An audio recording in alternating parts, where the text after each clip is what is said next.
Good. Thank you all for being here. Please take a seat.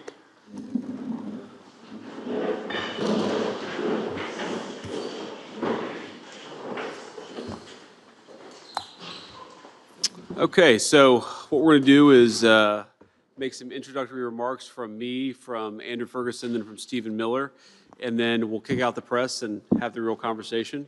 But first, let me say thanks to all of you for being here. Very gratified and proud of the fact that we have 15 different state AG offices represented here today who are focused on helping us in combating fraud all over our government. And let me be very brief here about what we're trying to do here. So one of the things we've realized in combating fraud is that the resources of the federal government, while vast, can be supplemented and aided by a lot of the people who know best what's happening in their states, which is the attorneys general represented here today. And they have a lot of legal resources, they have a lot of prosecutorial resources, and of course, they have the desire to prevent fraud as much as we do. And so I appreciate these leaders for being here because we're going to work together, state and federal government, to try to combat fraud. I'm particularly gratified here that this is not a partisan effort. I believe we have a couple of representatives from the attorney generals in Connecticut and Oregon. And as I've said repeatedly, this should not be a partisan effort. Everybody should care about fraud. Everybody should care about rooting out fraud. Everybody should care about saving the American taxpayers' money. And importantly, everybody should care about actually protecting the programs that only work and are only properly funded if the money funding those programs isn't being stolen by fraudsters. So let me just recap for the benefit of our friends of the media. In just 2 months, we exposed billions of dollars in benefits that have been stolen from the American people. We've referred over $22 billion in fraudulent small business loans back to the Treasury for collection. We've deferred more than $1.3 billion in fraudulent Medicaid reimbursements that were coming from various states, particularly California. We put a 6-month hold on enrollments for new hospice and home health care providers because so many of the newer hospice providers were not actually providing hospice services, but were just focused on fraud. So we're going to cut that out for a little bit and try to get to a place where we can actually certify that the people providing hospice services are actually providing those very necessary and important services. We've recovered taxpayer funds from the $135 billion stolen after the floodgates were open in the immediate aftermath of COVID. We have found $6.3 billion in suspected fraudulent government contracts, which were mostly awarded during the last administration, and that has stopped. And finally, we've blocked $60 million in student aid fraud that should have gone to young people trying to get an education, but instead we're going to fraudsters. And I think the theme here of the Anti-Fraud Task Force up to this point has really been that we're protecting two classes of victims here. We're protecting the American taxpayers who shouldn't have their money stolen by fraudsters. And of course, we're protecting the people who need these services. Fraud is not a victimless crime. This is not somebody gets to make some money for violating the law, and otherwise it's not a big deal. This is people who rely on critical services, students who rely on student loan services, sick people who rely on hospice care, a number of small businesses who rely on the availability of these loans so that they can grow their business and hire people. All of these people, all of our fellow Americans have been taken advantage by fraudsters, and the task force is here to stop it. So without further ado, let me kick it over to Andrew Ferguson, who's going to talk a little bit about how we're going to work with these state attorneys general. And it's attorneys general, right? Not attorney generals. It's very counterintuitive. We got to change this. Maybe the group here together, we got enough of a critical mass of attorneys generals to change it. But Andrew, attorneys general, I'm never going to be able to get that right, and the media, of course, is going to make fun of me for it. Andrew, over to you. Thank you. Thank you, Mr. Vice President, and welcome to all the state attorneys general. I'm very grateful you traveled all this way to discuss one of the most pressing problems this nation confronts. When I was Solicitor General of Virginia, I served alongside many of you and fought against the Biden administration to protect our border, our religious liberty, and our right to keep and bear arms. And today we're here to talk about another problem that we need to partner with you to fight that the Obama administration and Biden administration made much worse, which is widespread fraud against our benefits programs. Our benefits programs and our whole society was designed for a high-trust people. The American people rightly expect that their fellow citizens will deal with them and with the government honestly and fairly. That's why for up until the last decade or so, shelves in our grocery stores and our pharmacies were open and readily accessible. We weren't accustomed to seeing security guards outside of banks or jewelry stores. We didn't have to worry about organized retail theft or industrial scale scammers of the type you all protect your citizens from every day, nor did we have to worry about piratical fraudsters raiding our benefits program. But sadly, that is no longer true. It's become clear that huge groups of people in this country are taking advantage of our longstanding culture of trust to enrich themselves at the expense of the American people. I think a brief example would be illustrative. Just this weekend, I was shopping at a big home improvement store to buy a drill to do some home improvement. And I had to hit a call button and wait 15 minutes for a sales associate to come unlock a steel cage and a steel padlock to get access to a drill. It's why deodorant is now locked behind plastic windows at pharmacies. It's why security guards are seen at every store in America. The social trust has evaporated and people are taking advantage of it, and the same is true with our federal benefits programs. Huge segments of the population have decided to take advantage of this generosity and trust of American citizens through deception and fraud, and billions of dollars each year leave our programs into the hands of pirates, fraudsters, scammers, and gangs who treat American generosity as little more than a get-quick-rich scheme. We shouldn't have to live this way. American people are right to long for a period where we could trust each other, but while we are living this way, the government must act now to protect American citizens and their social programs. That is why President Trump has focused on this issue, and that is why the president selected the Vice President of the United States, a man who sits atop the rest of the government to coordinate the entire federal government's efforts to stop fraud in all of our benefits programs. And that requires us to do two things. First, we have to build protections within the programs to make sure taxpayer dollars don't enter the hands of fraudsters.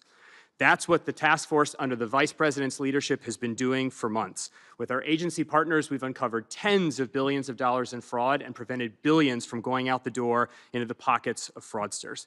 For agencies that had robust anti-fraud systems that the Biden administration turned off, the task force and the agencies have turned them back on and prevented billions of dollars from leaving the agencies. And for the agencies that didn't have those systems, the task force has come alongside them and harnessed the power of American AI innovation to build automated systems to keep that money in the agency. It saves thousands of man-hours every year and billions of dollars that otherwise would exit the agencies and enter the hands of fraudsters. But the second thing we must do, and the reason we brought you all here, is that we must restore deterrence by finding, prosecuting, and punishing fraudsters. Unless fraudsters believe that there will be consequences attached with attacking America's benefits programs, they will keep doing it. Our fraud detection systems will stop much of it, but cannot stop it all. The only way to defeat the fraudsters is by making sure that they know, every single one of them, that if they try to commit fraud, they will be pursued, arrested, prosecuted, and jailed. And that is why the Department of Justice has created the brand new National Fraud Enforcement Division to coordinate the federal government's anti-fraud law enforcement efforts along with the task force and the Homeland Security Council. And this is where you come in. The federal government wants to partner with all of you to combat this fraud. All of you controlled your state Medicaid fraud control units. All of your Medicaid fraud control unit lawyers are on the front line of the war against fraud.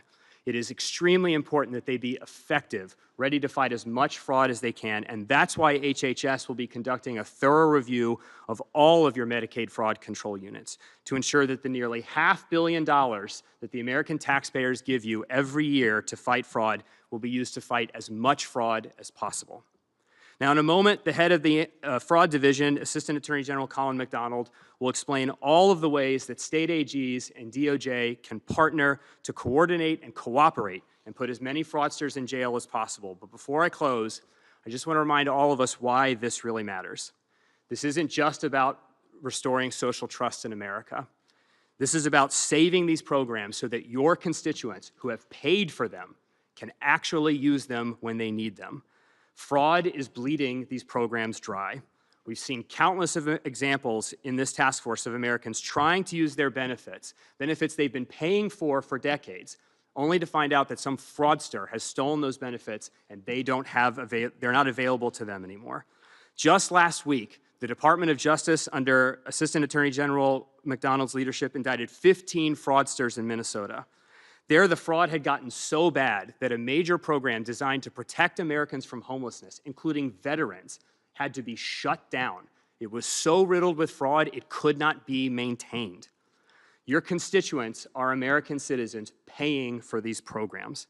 They expect these programs to be there when they need them, and unless we stop the fraud, these programs will not be around in their current form for your constituents to use when they hit hard times, just as they've wanted to make them available for their neighbors in the same circumstances. So I encourage all of you, partner with us, partner with the department, partner with the task force, make your Medicaid fraud control units the elite fraud-fighting forces that they are intended to be. And with that, I'll turn it over to the Deputy Chief of Staff and Homeland Security Advisor, Stephen Miller. Thank you. And thank you again to the Vice President for leading this effort, for helming this task force, for bringing us all together here. I think you can all agree that this is the fastest in history that a government task force has traveled from creation to action. Your typical lead time is going to be a year of meetings before anything happens, and that's if you're lucky. And within weeks of this task force being established, we've seen the largest ever slate of indictments, recovered funds, search warrants, raids, seizures, investigations, and new legal actions to stop, disrupt, and prevent fraud. What we've learned, which is not surprising to those of us who've spent some time in this area, is that fraud is every bit as bad as President Trump said it was, and even worse. So in other words, everything we found either confirms our worst fears or exceeds them. That's the bad news. The good news is that the best team in government under the leadership of Vice President Vance has been assembled to deal with it. And of course, one of those men who you'll hear from in a second is to my right here, the Associate Attorney General for Fraud Enforcement, Colin McDonald. But before I yield the floor, I do want to just touch on one of the points that Andrew hit on in his remarks. All of the systems in our country, whether you're talking about voting, whether you're talking about entitlements, whether you're talking about welfare benefits, were set up based on the honor system. They're set up based on the idea that you could trust the average person through their own morality to abide by the rules and comply with the law. And so the way most welfare works in most states and most places is we take your word for it. If you fill out a piece of paper and you say your kids are hungry, you are going to get food stamps. We don't check as a country if you even have kids. The fact is basic as that. We don't even check if you even have children. You will just start getting the checks. And so what's happened to our country is we became a society, as we've seen with the Somali refugee problem in Minnesota, where you have a large number of people that are not following the honor system, they're not playing by the rules, they're not abiding by our laws, and the amount that has been fleeced from us is in the hundreds of billions of dollars. I believe, based on what I've seen and what I've heard, is that we could balance the federal budget if the only dollars that went out of the Treasury went to individuals who were properly, lawfully, correctly eligible to receive them. And that ultimately is going to be what we have to do as a country. In the meantime, because of the Vice President's leadership, you are seeing the most muscular, robust, aggressive, dedicated, determined, and speedy effort to shut down criminal fraud that has not only ever occurred in the history of this country, but in any developed nation. So thank you. Thank you, Stephen. Colin. Thank you, Mr. Vice President. 50 days ago today, Acting Attorney General Todd Blanche announced the creation of the National Fraud Enforcement Division at the Department of Justice. And today, 50 days later, the Fraud Division has announced 450 major fraud events occurring across the country, from charges to convictions to sentences. We are off to a rapid start to protect you, the American taxpayer, and ensure that your dollars stay where they belong, and that is in your pocket. When an individual's money is stolen, that individual takes it personally and does everything they can to recover their money. This task force, under the Vice President's leadership, we are here to take it personally every time someone decides to rob the United States of their money. We are here to take it personally when someone decides to take money from a program designed to give money, food, health care to the needy, the sick, and the elderly. That is what the Fraud Division is here to do. It's to take it personally for you, the United States of America, when your money is stolen. In the last 50 days, our work includes the unprecedented charges against 15 defendants for Medicaid fraud schemes in Minnesota. It includes charges in a $650 million sober homes Medicaid fraud scheme in Arizona. It includes a guilty plea in a $270 million Medicaid fraud scheme in California. Those are just a few of the successes of the Fraud Division and the Department of Justice in the last 50 days. And we're only getting started. This is just the beginning of our fight against fraud, and that's where these partners come into play, because we need your help. Our division is called the National Fraud Enforcement Division for a reason. It's not the Washington, D.C. Fraud Task Force, it's the National Fraud Enforcement Division, because the fraud problem is national, and our state partnerships are critical to solving the fraud crisis in our country. So I'm going to give 3 things that our state partners here can do right now today. Number 1, we heard about the Medicaid fraud control units. Re-energize and fully mobilize, fully maximize your state's Medicaid fraud control units. When we're done, we want to rename those into the Making Fraud Completely Unprofitable Unit, MFUCU. These units are your state's and really the country's first line of defense against Medicaid fraud. How many active investigations do they have? How many are ready to be charged? If partnered up with DOJ, how many could be charged in the next 90 days? Under your leadership, the MFUCU units can flourish. Second, join the DOJ's newly launched Special Attorneys Program. This program has unlocked $300 million to combat fraud, drug trafficking, human trafficking, and crimes committed by aliens in your state. This grant program will pay for you to send attorneys to join the Fraud Division or your local U.S. Attorney's Office. In addition to paying the full cost of prosecutors you send the DOJ, you can receive a 20% premium to boost your justice system staffing and capacity. Third, and this is critical, bring your state's investigators and data to the table. For us to bring a case, we need documents, we need witnesses. Bring your documents and bring your witnesses to the table. Don't run with your ball and go home. Come to the table and solve this problem with us. Your state's data, including Medicaid payment and claims records, and the expertise of your investigators are essential to uncovering fraud. We've developed a successful playbook for exploiting this kind of data to prosecute fraudsters. Next week, we'll be on the road to announce a partnership with a state that is leading the way in advancing coordination efforts with the Fraud Division. The state AG and the MFUCU unit are taking aggressive action against fraud.